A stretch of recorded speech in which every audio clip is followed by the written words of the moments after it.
She has this one sister that's just like, why would you do that? This book. I don't think, okay, final thoughts. I don't think that this is a good book.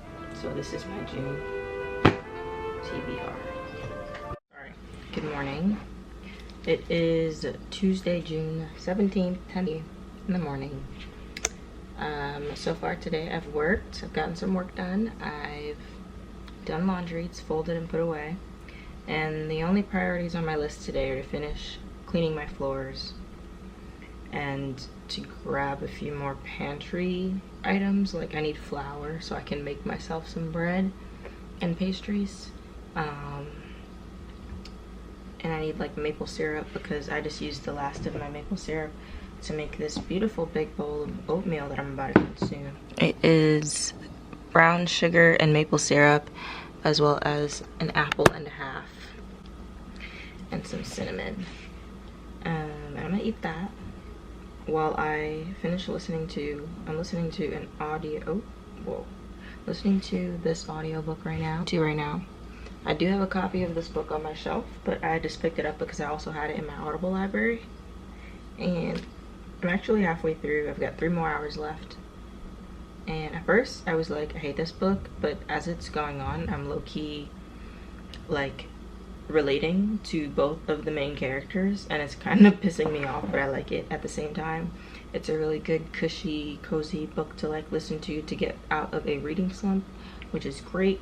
Because when I am out of this reading slump, which I am falling out of, I have all of these books that my friend and I picked out from doing, like the other day we were just chilling and I made this TBR jar and we were going through just picking out things because there's a bunch of prompts in there, and then just picking out books based off the prompts, and it was fun. And then we just like stacked them up on my desk, and now the stack is on my desk. So I was thinking it would be fun if we did a vlog where I read all of these books. So far I've already gotten through 2 of them. Normal People was not on this list, so that also counts. But I didn't read this in entirety. I read a short story from here on the train and it was really good. I want to read more. I want to read like maybe 1 a night, but not anytime soon do I want to finish this. But I do want to read this soon. This is How Stella Got Her Groove Back by Terry McMillan. This is Terry McMillan on the back if you don't know who she is. I read this also on Audible, but unfortunately I read the abridged version on Audible, so technically I didn't really finish it. But this is another one that I want to maybe read the entire thing of, because the abridged version did kind of piss me off. Like, it's about this woman who is kind of a single mom.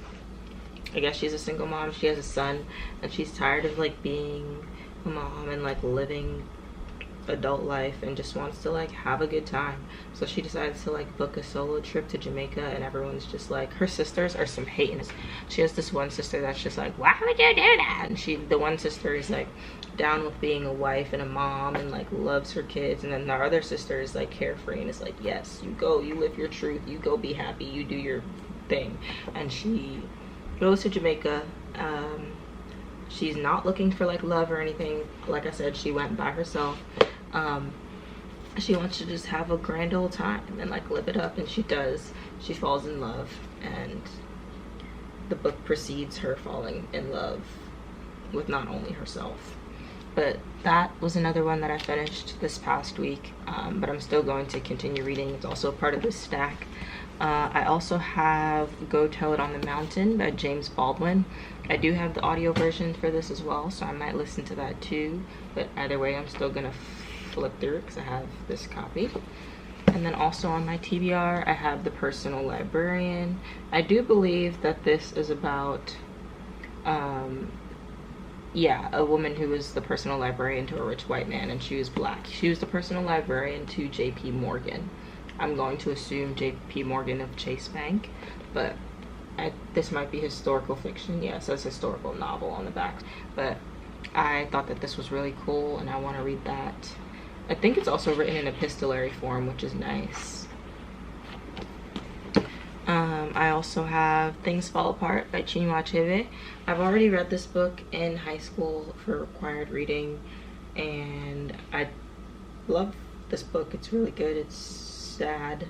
It's a beautiful exploration of black like children's lit, but like not early children's lit in the way that it's like children get to be kids, because it's definitely like war stories. But, or am I confusing this with A Long Way Gone by Ishmael Bea? Either way, I guess we'll see when I reread it and get back into it. And then this one is not for me. This is the one that Mo picked out to read for herself, because as we were picking out books, she was like, I want to read one. So she chose this from my library and she's gonna read it, and then hopefully we'll be able to get her discussion or her thoughts on this book on camera. But I do believe this is a YA novel about two kids that, it says, set over the course of one school year, this is a story of two star-crossed 16-year-olds, smart enough to know that first love almost never lasts, but brave and desperate enough to try. So it's a cute little romance about kids. So I'm gonna put these back on my desk. Those are the books that are, I guess this is my June TBR, and you'll see me read these books throughout the month of June. I'm gonna get on that, and these are on my list. And then audio, I'm listening to currently as I'm eating my breakfast / I've been listening to it in the morning at work, and other times you're listening to, where is it? Here it is.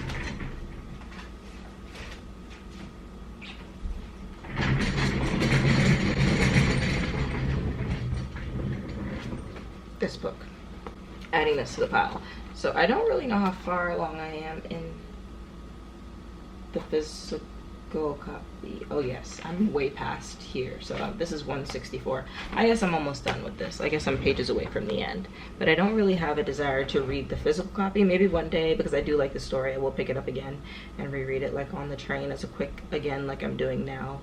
Because you read to get out of a reading slump, but this book is low-key good. Like, the hype is not wrong. It's not like a great book, but it's a good read. It's not an annoying romance like The People We Meet on Vacation was. This is actually like The People We Meet on Vacation, but 10 times better, because it's like two people who are in love, but they're like, and they're friends, and they know they're in love, but they're not like hiding it from one another. They're just like, unfortunately, very anxious people, and like miscommunicating, or like reading each other's behaviors wrong instead of just like being together. But they'll figure it out. They're young. That's what people do. I really hope that in the end of this book they get together. But we'll see. We will see. Here's the intro to June vlog. I'm gonna eat my breakfast and catch you later, because I'm gonna maybe watch a YouTube video while I eat. I lied. There's another book that I'm reading that was not on the pile. It's from this tome here. This is a collection of John Steinbeck's novels, and I'm reading The Pearl in here because the other day I was watching one of Emmy's old videos and she was talking about how she liked The Pearl, and I was like, oh my god, I remember reading that for required reading in like 7th grade. So it's just a short story in here. I'm not reading this whole book, but I did get this beautiful collection of Steinbeck's novels on Thrift Books for a couple of dollars, and I'm only on I've only read chapter 1 so far. I'm not sure how many chapters there are, but this is a novel in its entirety. That's all I'm reading from here, in case I feel the need to read something else. But in case you want to know, in here I have Tortilla Flat, The Red Pony, which I have a copy of on my Penguin Classics shelf, Of Mice and Men, which I've already read like 6 times. I love that book. The Moon is Down, Canary Row, and The Pearl. So out of this, I've only heard of 3 of these books, but I assume I'll be reading all of them at some point. But this is also on my June TBR. So, happy reading. Sidebar, Shadi has been forcing me to make her crab since the last time she came here and brought me crab.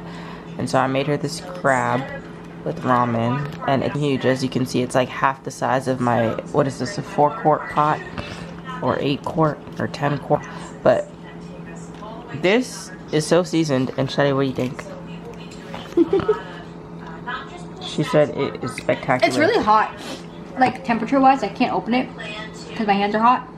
With ramen, fire. Straight from the pot, even more fire. In fact, The only thing that would make this slightly better is some curry powder. But that's just because I like curry on everything. Curry powder is crazy because there's definitely turmeric from the chicken seasoning in there already. Look at all the seasoning on top of the crab. Is that what that is? I think so. Should probably shake it off into the water. Shawty, don't pick it up by the leg. Grab the body. Grab the head. Look at the eyeball. Yeah, I'm like, grab the head. I'm scared of touching the head. Oh my god. Poor little guy. Look at the scallion wrapped around his leg. Oh my god, I cannot. It's like a little bando. This is so evil. Today is the next day. 8:36, Wednesday, June 18th. Yesterday I filmed my June TBR. This is still the June TBR video, but I just wanted to give an update because I did finish one of the books this morning.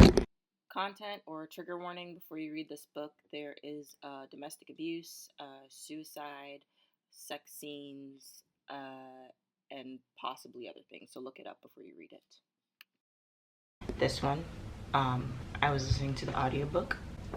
I don't think, okay, final thoughts. I don't think that this is a good book. I don't think it's a bad book either. I don't think Sally Rooney's a bad writer. She's an okay writer. I very much related to the characters in this book. Like, what's her, not Connell. I mean, I kind of related to Connell in some parts, like with his anxiety, but then he would get like when he was in the waiting room of the, I'm assuming the psych ward, and he was answering all the questions. And I'm just like, there are certain answers you do not give to those questions to those people because they surely will lock your ass up. But maybe he wanted to get locked up. But then, what was the other girl's name? Marianne. I definitely related to Marianne a lot. Not in the parts where she was, you know, wanting to be abused. Like, she had a lot of issues. But that's what I liked about this book. The characters were actually complex. They were real human characters with real issues, like we actually discussed. There were actually real mental health discussions going on in this little novel here. But I don't think, I would probably read it again, like physically, but I don't think that it's a great book. I do think that it's a good book to read if you want to get out of a reading slump, because there's not a lot to think about and you can just passively listen to it, kind of like the same as How Stella Got Her Groove Back. But like, it's nothing revolutionary. It's not like a chuggy like romance novel, that's for shit sure. And I was grateful for that. But there is like a relationship that goes on. I thought it was gonna be like the opposite of The People We Meet on Vacation. It's not exactly like the people we meet on vacation, like I said, because the characters are more complex, like real people that actually talk about their problems and talk and work through their problems. But what I wanted to happen in the end didn't really happen, and I think that's why I'm a little bit deterred from thinking that this is a good book. But that doesn't mean it's a bad book. I think you should still read it because the people in here are real people with like real life issues, and I think that these are the kinds of people that like people should think about when they like go out into the real world, because like not everybody is neurotypical. But that's one that I finished out of this stack, and I'm just going to go through the stack again to refresh your memory on what I have read and what I am going to continue reading. And then after this, I'm going to add up all the pages and break it down and see what I can do to finish these before the end of the month. Their Eyes Were Watching God wasn't on this list when I recorded this yesterday, but I did talk about wanting to read it in like my Tar Baby video like 2 videos ago, so it's on the pile. I don't think I'm gonna get to it, but it's on the pile. So Their Eyes Were Watching God I have not read yet, but I did see the movie. In this book, I'm not reading the whole entire thing. I'm just reading the Pearl, which is like a small bit, like 90 pages back, that little section right there, and I've read 1 chapter of that. Things Fall Apart by Chinua Achebe I've already read for required reading in high school, I think, or middle school. I don't know. It's just a required reading in America. Well, it was for me. I don't think it was for like the Regents classes. I think it was just for honors classes, which I think is very interesting. I should figure out why. So I've already read that. The Personal Librarian I have not read, but I'm very interested because it's about J.P. Morgan's personal librarian, and she was a black woman. Go Tell It on the Mountain by James Baldwin. I think I listened to the audiobook for this, but I'm not sure. Apparently I've seen the movie, so it's the same as the same as this one. Like, I've seen the movie, but I haven't read the book, and that's probably why I have the book. So I'm gonna read these two. This one, I listened to the abridged version of the audiobook, and I want to know what happens in the other parts. I hate abridged audiobooks. Why the hell do they make those? That's so stupid. Like, why what is the point of an abridged book? I don't understand. You have the whole book. Why are you breaking it down? For what reason? Like, are there abridged versions of physical books too? I think there are, because I have an abridged version of The Count of Monte Cristo, and I do believe that that's what I read, which is kind of irritating. But anyways, I'm gonna reread this, like the full thing, and then this one, there's a short story in here that I'm reading. I'm not reading the whole thing. I think it's called A New York Day Woman. Things in here, I can't find it, but when I find it, there's just one short story in here that I'm reading. So out of my whole stack, these are the ones that I'm currently working through / have already read, and then these are the 3 that I need to finish in the next like week or so. So this is my June TBR. Okay, happy reading.